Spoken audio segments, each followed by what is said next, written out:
Bismillahirrahmanirrahim. Let's start today's lecture. Today's lecture is nanotechnology and water pollution.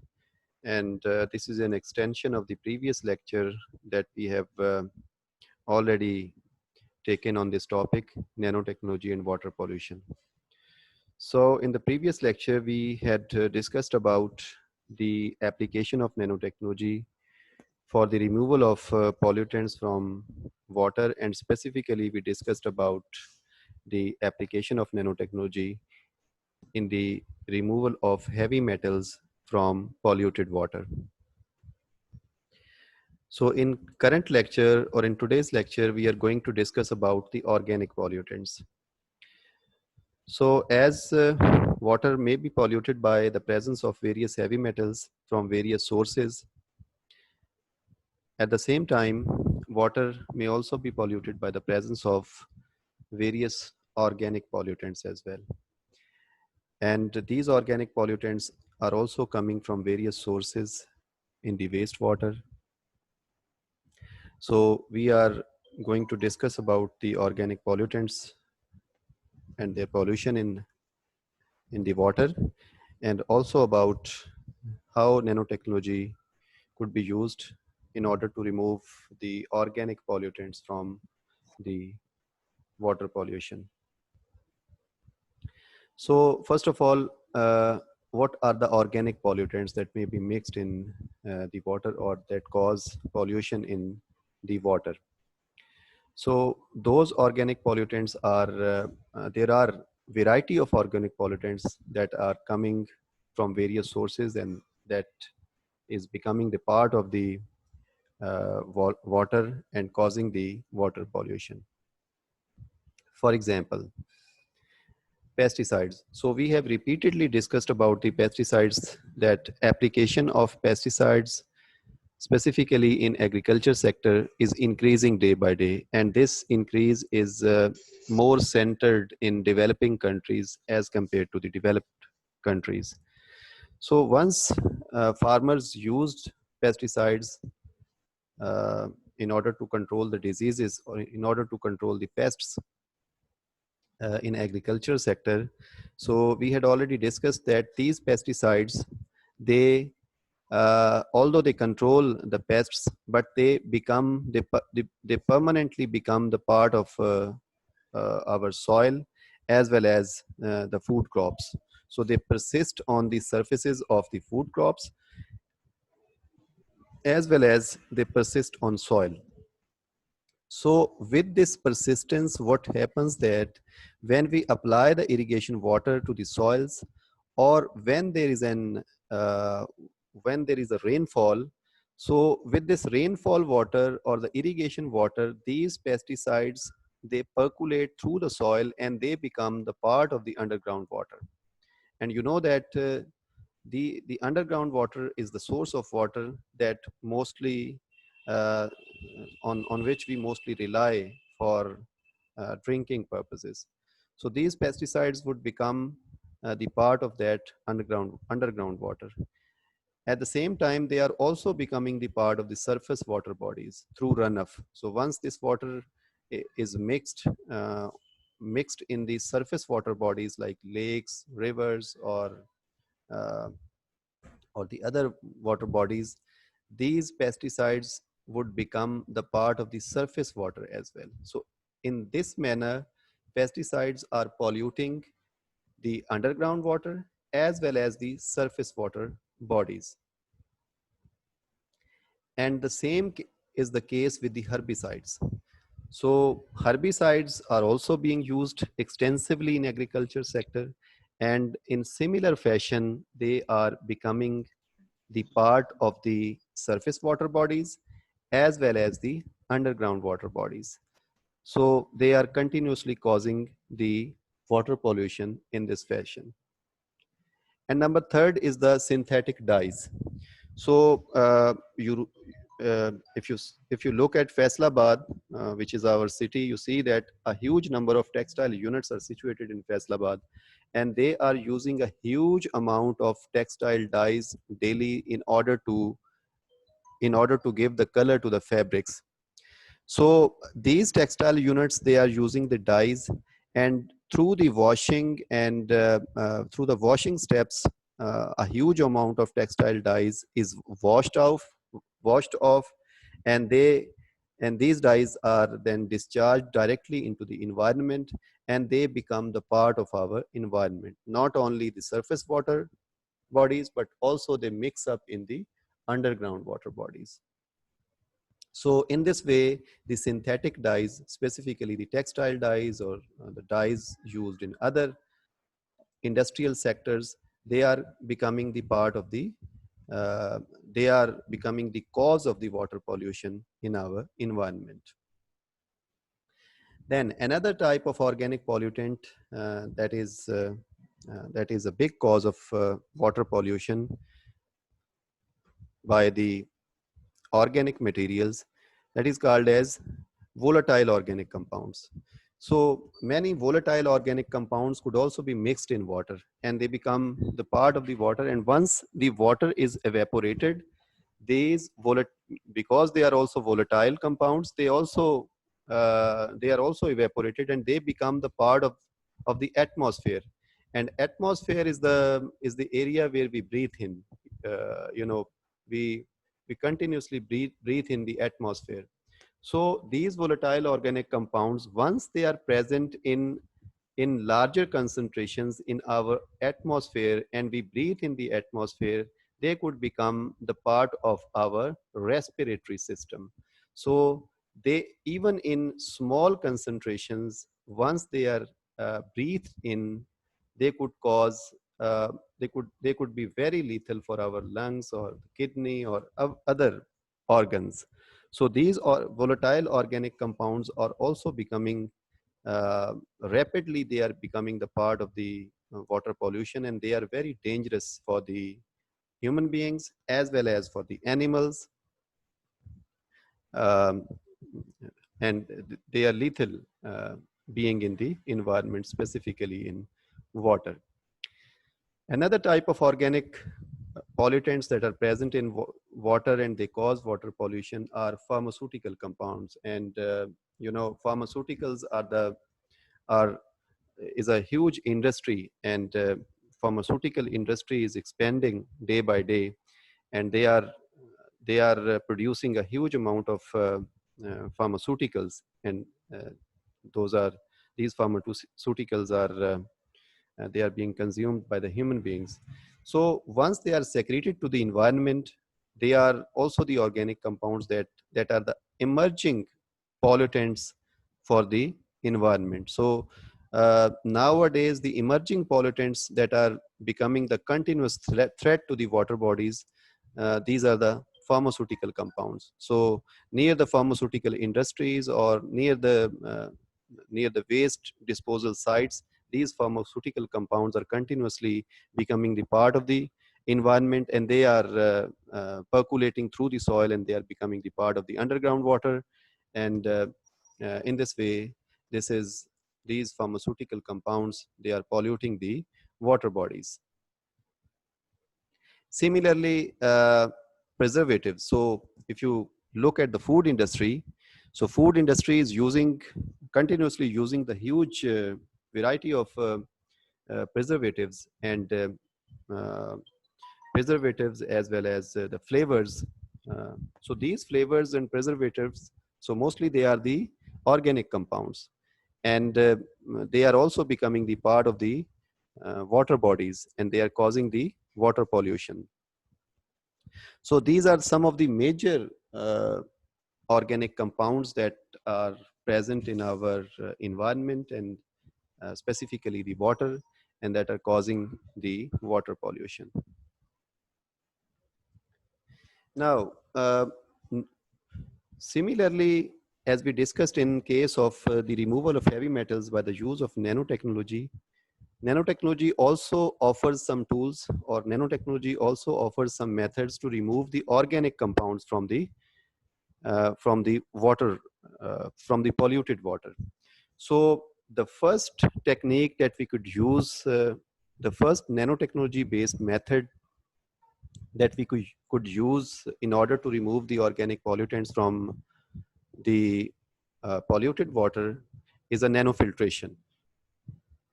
So nanofiltration, you are well aware of the term filtration, that we can remove various contaminants, various solids that are present in water by the filtration process, simple filtration process. So nanofiltration is a bit advanced method in which we use the filters that are nano-based filters whose pore size is at a nanometer scale. So this is a nanofilter. So what we can do is these nanofilters are spiral wound layer of fiberglass sheets. So if you can look at this picture, so these are the wound fiberglass sheets whose pore size is at a nanometer scale. So once the water is passed through the nanometer scale pore size, what would happen that this would filter out even the viruses, although the viruses are at nanometer scale, but these filters could be able to filter out even the viruses as well. So we can filter out the viruses, bacteria. These are the biological pollutants that may be present in the wastewater or the polluted water. And at the same time, these nanofilters could also filter out the organic pollutants that are present in the polluted water. So nanofiltration is a very efficient, very advanced technique that could be used in order to remove not only the biological pollutants present in the wastewater, but also the organic pollutants that are present in the wastewater. And secondly, we can use the photocatalytic degradation method. So on one side, we can remove the organic pollutants that are present in wastewater by filtration, right? We can filter out the pollutants present in wastewater.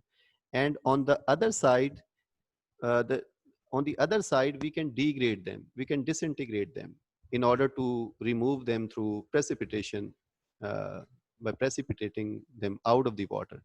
So for that purpose, we can use photocatalytic degradation of the organic compounds. We can degrade the organic compounds present in polluted water by the photocatalytic degradation option.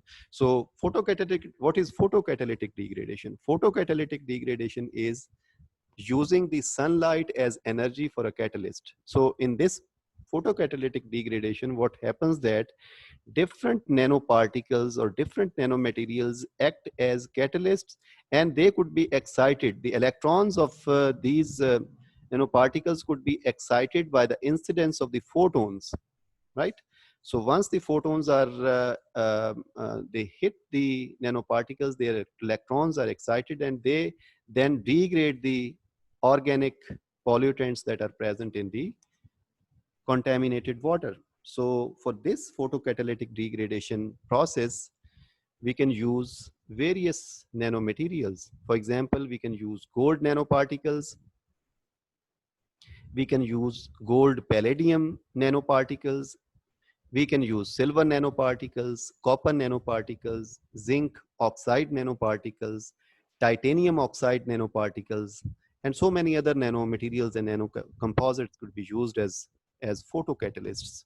So once these nanoparticles are used in photocatalytic degradation of organic pollutants that are present in the polluted water, then these nanoparticles are then called as photocatalysts. So it means that we can use nanoparticles as photocatalysts in order to degrade the organic pollutants that are present in the polluted water. So I discussed the two techniques. Number one, we can filter out the organic pollutants, and number two, we can degrade the organic pollutants. So now I'm taking some examples from my own research, and as I'm also doing some research on this area, I'm using, we are in our laboratory of BNB, we are producing the different nanoparticles through green methods. through green nanotechnology methods. And then we are using, although we are using these nanoparticles in some other applications as well, but one application that we are carrying out in our laboratory is using these nanoparticles as photocatalytic agents, right? And I'm presenting some of my own results, some of the results from our own research, in order to make you understand about the photocatalytic degradation, how nanoparticles could be used as photocatalysts to degrade various organic pollutants. So here we have used the copper nanoparticles in this study as photocatalysts to degrade various synthetic dyes. So dyes as a pollutant in water. So we used nanoparticles against these dyes. So in this picture, you see that we used copper nanoparticles in against the different concentrations of direct blue dye. This is a direct blue dye. And uh, then we added the nanoparticles in these test tubes, and we exposed these test tubes under the sunlight for various times, for example, 1 hour, 2 hour, 3 hour, and we continuously monitor the efficiency of these nanoparticles. So if you can look at these pictures, you see that C means control. So this first test tube is a control test tubes in which we did not added any nanoparticles. This is also a control. Here, this is also a control, and this is also a control here. But as soon as we added the nanoparticles in these test tubes, the color started to be removed. So you see, as the time of incidence under the sunlight for this nanoparticle is increased, these nanoparticles acted as excellent photocatalysts, and they degraded the direct blue dye. Now, if you look at this picture, this is a different dye. This is a reactive black 5 dye. So when we used the same copper nanoparticles against reactive black 5 dye, and we exposed the dye solutions for various time intervals starting from 1 hour to the 5 hour.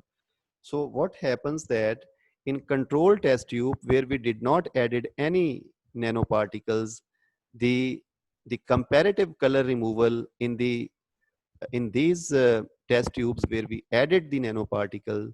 So you can see that as the time is increasing, as the time is passing, the color removal efficiency of the copper nanoparticle is increased.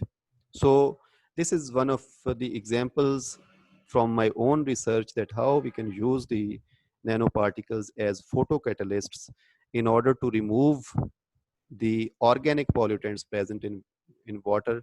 And in this experiments, we used copper nanoparticles against against various textile dyes.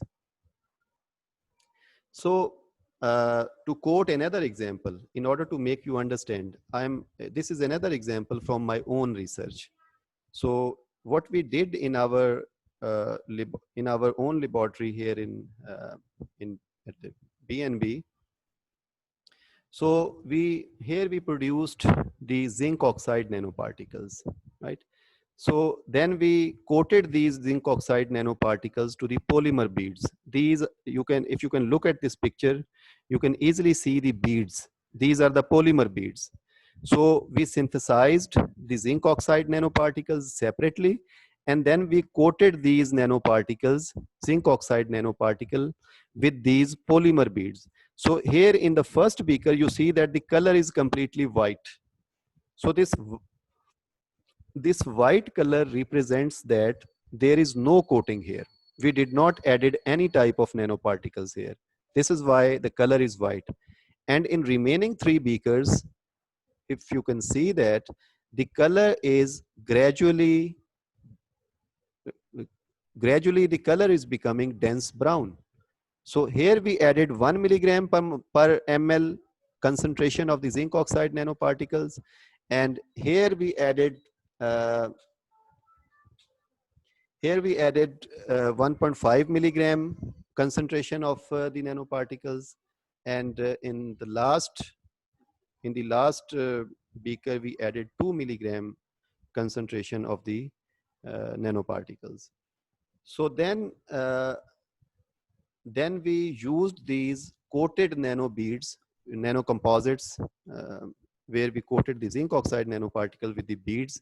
So we used these nano composites against the methylene blue dye. So methylene blue is also another emerging pollutant for the water. So we used against methylene blue dye. So if you can look at this picture, you see here the first test tube represents a control. C is control. This is a control here. This is also a control, and here you see this is also a control. And in remaining test tubes, we added those nanocomposites as photocatalysts. So what happened that the color removal efficiency of the nanocomposites increased with the passage of time. So it means that the photocatalytic degradation is increased as the time is increased. So in here in these flasks, you see that the color of the methylene blue is completely removed from the test tubes. So this is how you can use we can use these nanomaterials as photocatalysts in order to remove the organic pollutants from the wastewater. So thank you very much. This is all about the today's lecture about nanotechnology and water pollution, and we today specifically discussed about the use of nanotechnology in order to remove the organic pollutants from the from polluted water. Thank you. If you have any question, you can ask.